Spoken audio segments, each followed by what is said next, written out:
amunu sigimbe ka sarablo jamkan kono ni wati amaludania ka fo ambe jio komini kono minye kati cercle kono nai jobi ambe meri kono wala saka masala minka o de koma segili mi ke meri bara chogola meri marani min kera meri ni aka jama fe sangelen kono na ka se ko kono fonu no koma segu bela jenenta ka nyefo komini kono de unyana bela jene ka se ke yera yi akonna na ibika wara mun sara ibika embo mun sara ibika ke chogo jumena doro jumena mula taro jumena mula oru kuna fonu sara ke no ka ke wajibi meri bela jene ka le thème du jour la cérémonie de la restitution publique de l'année 2022 de la mairie de Diogar.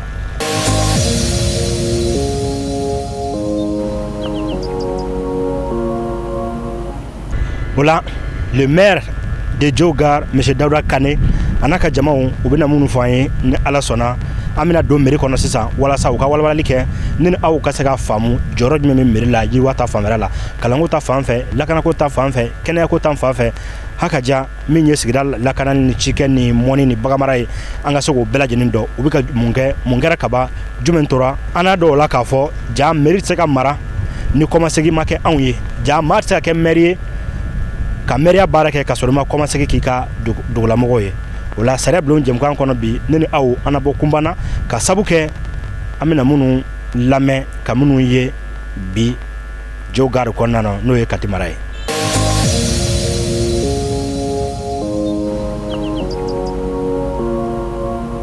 sare wajibele mun kaka anga je anga baba ko wana lame minyi kati sous-préfet centralier monsieur Aruna Berté ale bi mun fanyana anga jango sheria o bara kala togodi mu ya je mu ma je ani musa ko ta fan fela la ay ni soro ni ma soro ni ke la no do la ko na donc o bara no ko nyefo ko mi ko do ye abe forma restitution plus dans mo retenir quand son madana donc initiative commune be kaka la wada sankono akan ke jagware pour que dongo sangono chenkini melu unuwa commune kono do be kasi sali yere ni kuma jala ma fo sali ga dogo sana na to ambe kene ba do ni amu ni fait pour que commune kono dem be kasi ali won soro e ka donc afo commune bara jine mura ke fen foite aye mo mum takablay aka baraka demundiro aka baraka minondiro aka kan o mi ke commune kono do ka bo akala donc amé maire fo ni initiative na ko sebe ka faye ko alsa aka jijaina anaka bureau communal anaka conseil anaka baraka mo be sansan ou ka konga les exercices ou ka konga si sani sankasi à la baroma pour que baramu ke la santé mene ou ko nyefo ko mi kono mowe ama mi fona fo ko mi kono mowe commune nyame mairie hôpital parce que sans décentralisation kana mara mais représentant de l'état lo jamana kala sigi en moi ne bolo on recule un bon nombre de besoins mais mara sigi so ayila ka foko gela do mais impôt ni forme ne la a fola ko o bara ta kadi aka meru ni maka mo suwanti lo pour que ko so bara ke to la ka commune ko sa yiwa mais bara ta la ka dolma en même temps ça là kana tuli impôt salari ni fait mi be ke sawawe ka de me bago nye chama mi be ke sawawe ka commune retanye o impôt fona te ka saratuni donc akala bara alors que tant que ni impôt masala de mawe de mera o de mettre à ka sama pour ka commune ka sa yiwa. Monsieur le maire abe munu fo anyana sigi nyere kunka no ye restitution publique ama fo ko commencer ki mara choka ka nyefo sigidara mogo ye anga je anga maire lame ne to Daouda Kane ne dio maire restitution era be mu ye ka bara kelen ka la kale sigida deunye parce que mogo ni blara mogo nyefe wajibi de yima e ka nyefo ke iko mogo ye normalement hali dutigi abi kuna fondi da ka dudiuma ninte kokura e koralen kodo ama wala ya kata fere ambe mairie technicien lame mun ye régisseur we ube mun fo gestion ka mun gara sangale ko mu konnana recette ko ta fanfe anga je ango sheria na bo nyemgo bora ka fo tugomna akakan ni barada na janvier ka ta c'est décembre kala la ka commencer ke communauté u y'a fɔ cogo min na ne ka baara ye sɔrɔ ye commune sɔrɔ ye sɔrɔ fɛn fɛn bɛ yen k'a bɛ don commune kɔnɔ ne ka baara ɲɛsinnen b'o de ma ne ye Yaya Traoré régisseur de recettes donc an bɛna présentation min kɛ o ye compte administratif 2022 san tɛmɛnen an bɛ a daminɛ recette de fonctionnement na tableau an bɛna tableau min na tableau in ye colonne 4 ka se colonne 5 jate ma an b'a a daminɛ TDRL la TDRL ye mun ye n'a fɔ a bɛɛ b'a kalama san o san an bɛ taa dugu kɔnɔ ka taa impôt minɛ mɔgɔ o mɔgɔ bɛ yen ko n'i tɛ sɔrɔsi ye n'i tɛ banabaatɔ ye ni muso o muso bɛ yen n'i ma kɔnɔɲɛ 4 kɛ mɔgɔ o mɔgɔ bɛ yen n'i tɛ san 60 bɔ i kan ka 300 sara i ka commune san o san o de filɛ nin ye TDRL n'a fɔra o ma taxe de développement régional et local bolodalen mun ye $250,000 ani $150,000 ani dɔɔni min sera ka k'o la o ye $1,21,000 ani dɔrɔmɛ 40 jate min bɛ yen n'o ma sɔrɔ o ye $1,120,000 ni $20,000 ye kɛmɛ sara la an taara an jɔ 40 de la n'o bɔra yen taxe de voirie aw bɛɛ b'a kalama an ka carnet de famille la carnet de famille fɛn o fɛn bɛ commune kɔnɔ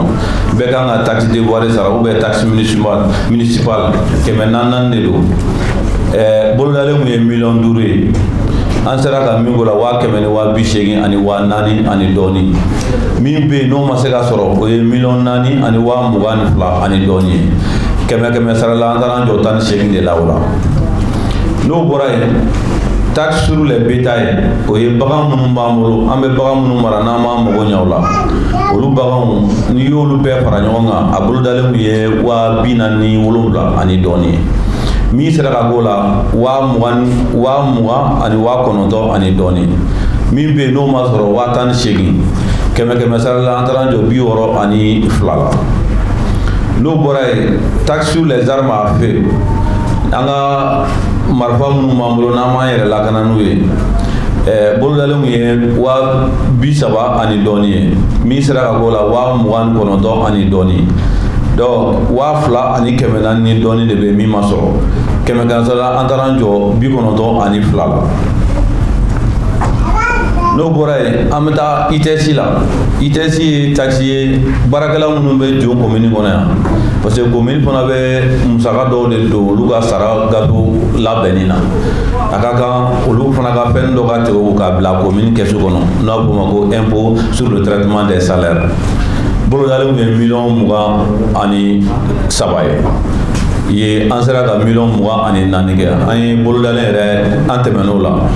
kɛmɛ sara an taara an jɔ fo 105 hakɛ la n'o bɔra yen patente ye taxe ye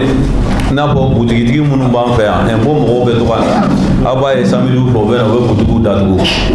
u bɛ to ka dɔɔni sara ni usine minnu b'an fɛ yan olu fana kan ka patentew sara bolodalen mun ye $3,000,000 ye an sera ka min sɔrɔ o la $1,100,000 ni $100,000 ani dɔɔni min ma se ka sɔrɔ $1,100,000 ani $80,000 ani dɔɔni kɛmɛ sara an taara an jɔ 53 la n'o bɔra yen fiɲɛti aw b'a kalama bolifɛn minnu bɛ commune kɔnɔ yan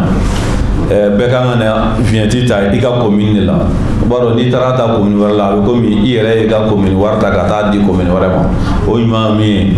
bɛɛ ka na i ka fiɲɛti ta i ka commune na an ye bolodalen kɛ bolodalen mun ye $1,000,000 ye an sera ka $100,000 ni $70,000 de sɔrɔ o la min ma sɔrɔ o ye $27,000 ani dɔɔni kɛmɛ sara an taara jɔ 86 n'o bɔra yen taxe de marché n'o ye sugu ye sugu min b'an fɛ yan an kun ye $3,000,000 de boloda sugu la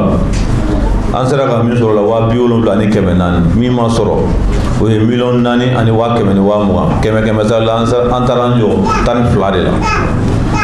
prestation de service n'a fɔ mɔgɔw bɛ na u ka maaya gafe minnu ɲini mairie la ni mairie bɛ olu dilanni min kɛ ka d'u ma an bɛ min sɔrɔ o la bolodalen mun ye $1,100,000 ni $100,000 de ye an sera ka min k'o la $1,100,000 ni $100,000 ni $300 ni dɔɔni an tɛmɛna bolodalen na an sera kɛmɛ sara an taara 101 na n'o bɔra yen taxe sur l'usage privatif n'o ye butigi minnu b'an fɛ yan minnu kɛlen bɛ k'u ka butigiw bɔ ka bila bɛɛda la an ye $1,000,000 de boloda o la an sera ka min k'o la 140,000 ani dɔɔni min ma se o la 50,000 ni dɔɔni 100 sara la an taara jɔ 71 na les produits forestiers n'o ye osofɛrɛw ka yɔrɔ ye n'i bɛ taa lɔgɔ tigɛ i kan ka taa papier ta komi an ka yan nin taxi in bɛ minɛ poste de la n'u y'a minɛ poste la yen kati poste la u b'a tila ani ɲɔgɔn cɛ osofɛrɛ ninnu bɛ yen ko anw ye 40,000 de boloda mais commune sera ka min sɔrɔ o la o ye 14 ani dɔɔni ye min ma se ka sɔrɔ o ye 25 ani dɔɔni ye 100 sarada la an taara jɔ 36 permis d'occuper n'o ye dugukolo papiyew ye o baara minnu bɛ k'an fɛ an ye $30,000 de boloda o la an sera ka $25,000 ani 100,000 dɔɔni de kɛ o la min ma se ka kɛ o ye $4,000 ani 48,000 ye 100 sarada la an taara jɔ 86 la ye n'o bɔra subvention de l'État subvention a bɛ komi jamana bɛ dɛmɛ dɔw di commune ma ka kɛɲɛ ni baarakɛlaw ka sarako ye anw ye $300,000 ni $86,000 de boloda o la an sera ka $345 ani dɔɔni de bolo ani dɔɔni de k'o la min ma se ka kɛ o ye $41 ani dɔɔni 100 sarada la 89 n'o fana bɔra yen autre recette sɔrɔda wɛrɛw bɛ yen mun bɛ se ka kɛ ka sɔrɔ dɔ ladon commune kɔnɔ an kun ye $41,000 de boloda o la min sera k'o la $7,000 ani 100,000 dɔɔni o de sera ka k'o la min ma se ka kɛ $33 ani dɔɔni 100 sarada la an taara an jɔ 18 de la n'i ye total ba jate minɛ a bɛ komi san 2023 an ka bolodalen ba kun ye sɔrɔ la k'an bɛ sɔrɔ min kɛ $1,500,000 ani $4,000 ani dɔɔni an sera ka min kɛ $4,400,000 ani $400,000 ani $10,000 ani dɔɔni min ma se ka kɛ $94,000 o de ma se ka kɛ 100 sarada la an taara jɔ 81 de la. Ne ye régisseur de dépensier n'o ye musakaw ne ka baara ɲɛsinnen don musaka min bɛ kɛ mairie kɔnɔna na ne ka baara ɲɛsinnen don o ma an bɛna an da don musaka min kɛra san 2022 kɔnɔna na an bɛ dɔ fɔ jama ye olu kan salaire du personnel de la mairie mairie baarakɛlaw ka sara bolodali o bɛnna $37,000 ma min sera ka sara min sarala o bɛnna $36,000 ani buruburu ma salaire du personnel de la mairie prévision 37 millions réalisation 36 178 994 reste à réaliser 821,06 ayiwa nin yɔrɔ la a ko ko mairie baarakɛlaw ka sara ko $37,000 de tun bolo ko min sera ka k'o la $36,000 min ma se ka kɛ 100,000 ni 60 ani dɔɔni 100 sara an taara an jɔ 98 na. Ok. Salaire du personnel santé prévision 18 millions réalisation 11 205 534 reste à réaliser 6 794 466 soit 62%. ayiwa ko min ye kɛnɛ ayiwa allo kɛnɛya baarakɛlaw minnu bɛ an commune kɔnɔ yan olu ka sarako $18,000 de tun bolodara o la min sera ka k'o la $11,000 ani dɔɔni min ma se ka kɛ $6,000 ani dɔɔni 100 sara an taara jɔ 62 la. Salaire du personnel éducation prévision 366 millions réalisation 325 970 993 reste à réaliser 40 29 007 soit 89%. ko école-maître minnu bɛ commune kɔnɔ olu ka sara $360,000 o de tun bolodara $325,000 de sara ka kɛ $40,000 o de tora 100 sara la 89. Salaire du personnel non titulaire de la mairie prévision 1 million Réalisation 610 000, reste à réaliser 390 000, soit 61%. Ko ni fana ye éducation maître minnu bɛ sara minnu tɛ titulaire ye mairie baarakɛla minnu bɛ yen n'olu tɛ titulaire ye minnu bɛ dɛmɛ don mairie baara hukumu kɔnɔna la bolodalen kun ye miliyɔn 1 120 ni 20 de sera ka ko la ani buruburu 78 o de tora kɔfɛ 161. Salaire du personnel non titulaire éducation. Prévision 6 500 000. Réalisation 5 500 000. Reste à réaliser 1 million, soit 85%. Ayiwa ko nin fana ye baarakɛlaw ye minnu bɛ éducation na n'olu fana bɛ dɛmɛ don mɛtiriw ma olu ka bolodalen kun ye 6 ni 100 jate ye 5 ni 100 de sera ka k'a la ɔ 1 de tora kɔfɛ 185. Fourniture scolaire et entretien fonds ADAS. Prévision 6 147 136. Réalisation 298 950. Reste à réaliser 5 848 186, soit 5%. Ayiwa nin fana yɔrɔ min ye fourniture scolaire a bɛ komi jamana bɛ dɛmɛ dɔ de kɛ san o san ka ɲɛsin kalanko ma n'o b'a fɔ o ma ko fond ADAS mɔgɔ caman bɛ se minnu b'a dɔn bolodalen kun ye 6 ni 20 kɔ de jamana sera ka min di commune ma 50 ani dɔɔni ɔ min tora 5 ani dɔɔni kɛmɛ ka sa an sera ka 5 de kɛ. Indemnité de surveillance, de supervision et de soutien pour l'examen du DF 2022. Prévision 1 million. Réalisation 440 000. Reste à réaliser 460 000, soit 44%. Ni fana yɔrɔ ye a bɛ komi jamana bɛ dɛmɛ min dɔgɔna ni ekɔlidenw ka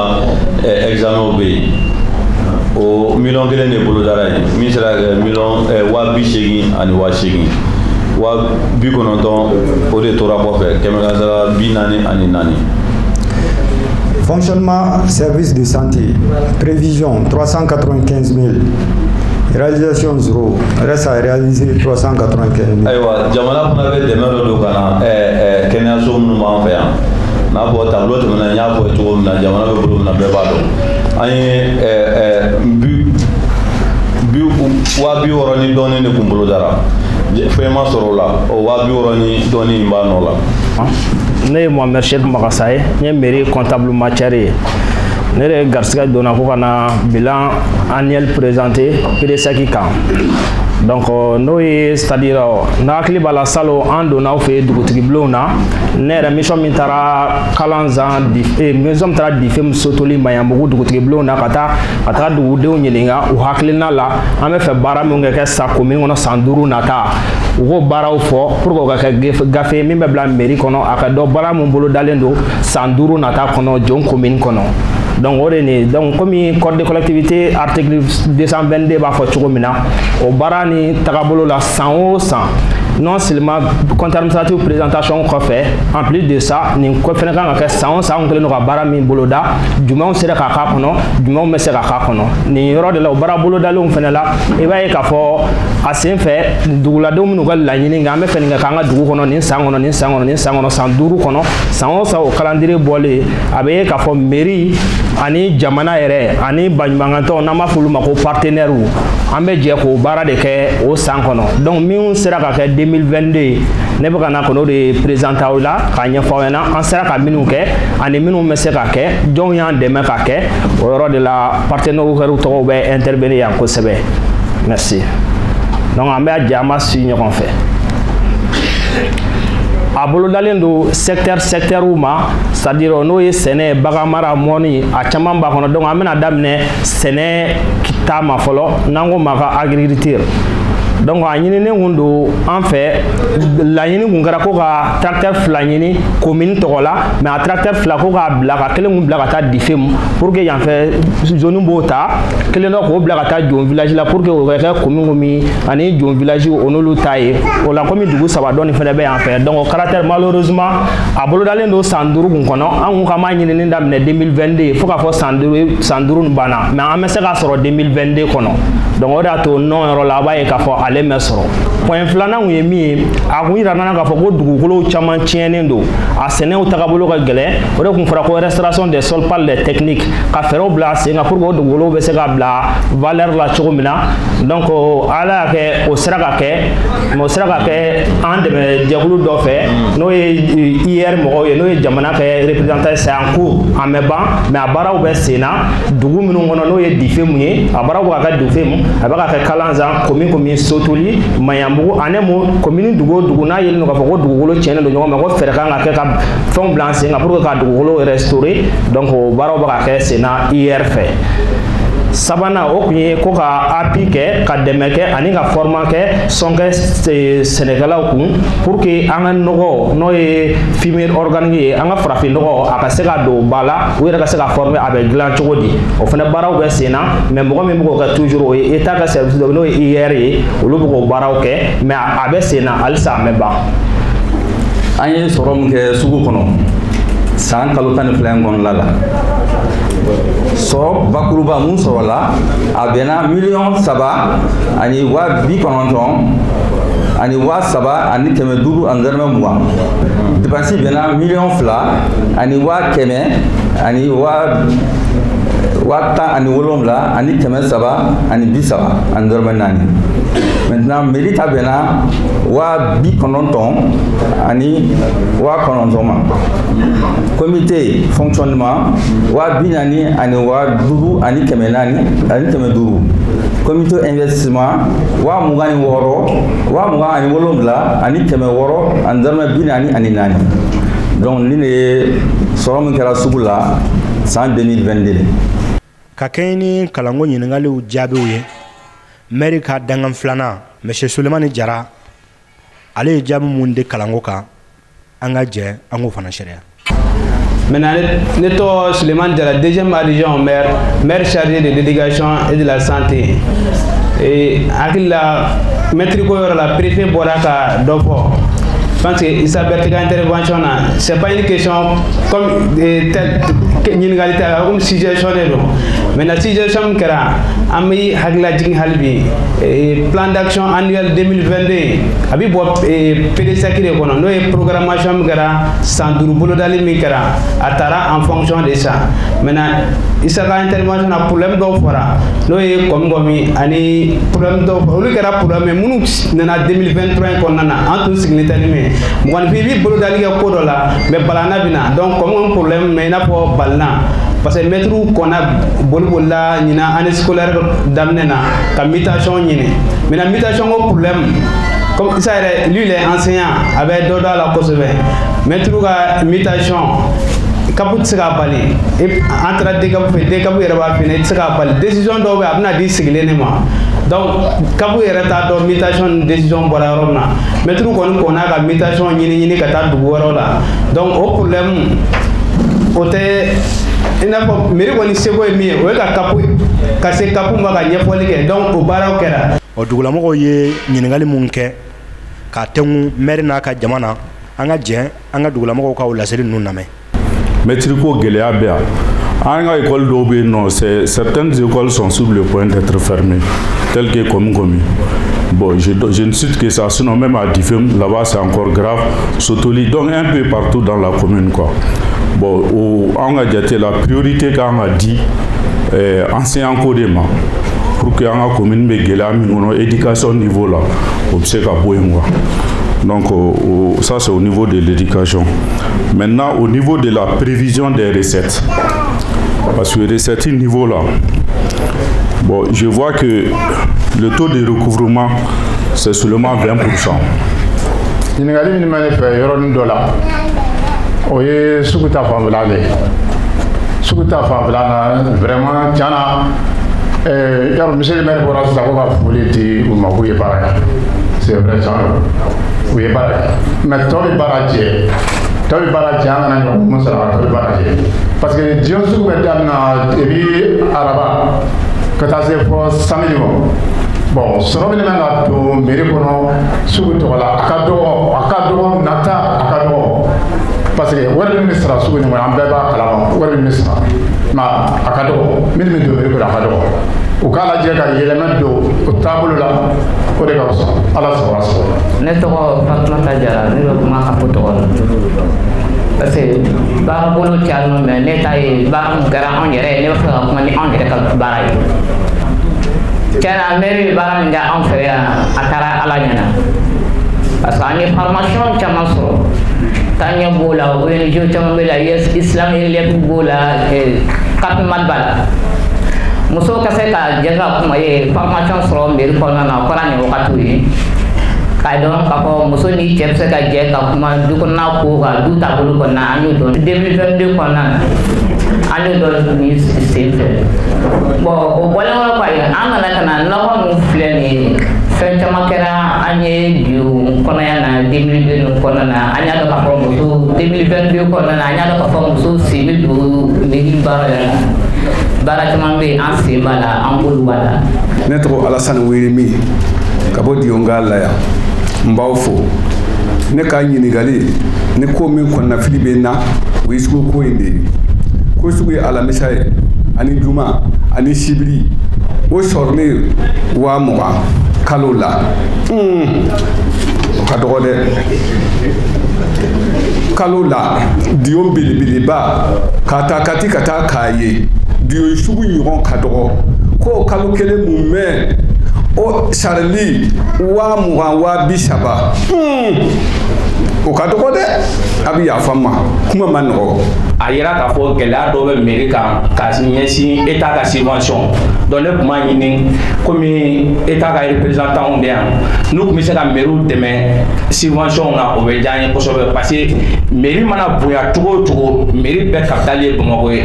o yɛrɛ TDRL o ka jugu ni Mali fan bɛɛ ta ye a tɛ sara an y'a ye k'a fɔ dugubakɔnɔmɔgɔw de bɛ ban nisɔngɔ sara ma donc mairie si tɛ yen collectivité tɛ yen ko min ka ressource bɛ se k'a yɛrɛ bɔ n'a bɔra mini ni fɛnw bɛ yɔrɔ mun na donc o hukumu kɔnɔna la an b'a ɲini État fɛ n'a bɛ se ka dɛmɛ min don collectivité ma parce que musaka min b'u bolo a t'u labɔ donc ni kɔrɔfɔ min bɛ ne bolo o ye nin hakɛto ka kan. A fɔ suguko yɔrɔ ala la recette a ka dɔgɔ dɔɔnin mais an yɛrɛ ye baara mun kɛ an ni sugu mɔgɔw mairie ni sugu mɔgɔw sigira ka tigɛdon bolo min kɛ o la an sera nin niveau mɔgɔ ni wagati na k'a daminɛ wagati la ka na se bi ma a ma jigin et puis minɛnko fana ye fɛn dɔ ye minɛn bɛ bɔ wagati de don wagati dɔ minɛn bɛ na sugu la wagati dɔ la minɛn tɛ na ni bɛnna n'o ye recette tɛ kelen ye mais an b'u fo halisa u bɛ baara min na u ka dɔ fara cɛsiri kan vraiment n b'u fo yɔrɔ la Alasani ka kuma mɛnna Mamadu Dia ka kuma mɛnna sɔrɔ ka dɔgɔ n'i y'a ye wari ta da ka ca mais halisa an b'a fɔ ye u k'u cɛsiri dɔɔnin sinon an bɛ yɔrɔ min na bi kini recette yɛlɛnnen don ala barika la u ma da a tɛna jigin tuguni merci. Usine ko min filɛ cimenterie ye production daminɛ fin 2013 fɔ bi ne b'a fɔ plateau bɛɛ kan dɔrɔmɛ kelen o tɛ ani mairie cɛ an y'u démarché cogo bɛɛ la préfet min bɛ Kati bi an bɛ se k'a fɔ a dan n'a sen kan k'a fɔ n'a sen kan k'a mɔ a sen kan u bɛ k'an dɛmɛ min kɛ ala de b'a dɔn cimenterie exonéré de don jusqu'à 2030 donc taxe bɛ taxe la an t'o sɔrɔ receveur bɛ yan délégué bɛ yan mais laban in na ministre bɔli min kɛra n y'a ɲɛfɔ commandant yɛrɛ min fɔ an ye ala de b'a dɔn parce que wari tɛ k'i bɛ taa minɛ quoi f'i ka tɛmɛ sira dɔ mairie bɛ baara kɛ ni sɛbɛn dɔ n'o sɛbɛn t'i bolo a tɛ sɔn nin commandant mun filɛ nin de y'an bilasira a ye délibération kɛ o délibération kɔfɛ an y'a ye k'a fɔ hali n'an y'a kɛ bi n'a kɛra ko o ko ye an kokɔrɔla ka ɲi an bɛ sɛlɛ a kɔnɔ jamana bɛɛ bolo min ka bɛɛ lajɛlen b'a dɔn an bɛ transition de kɔnɔ an bɛ ɲɔgɔn nɛgɛ ka fɛn caman nɔgɔya kɛlɛ o man nɔgɔ an ye Kidali ta cogo min ni maliden bɛɛ nisɔndiyalen don cogo min na partenaire fɛn o fɛn bɛ yen a bɛɛ sirannen don sa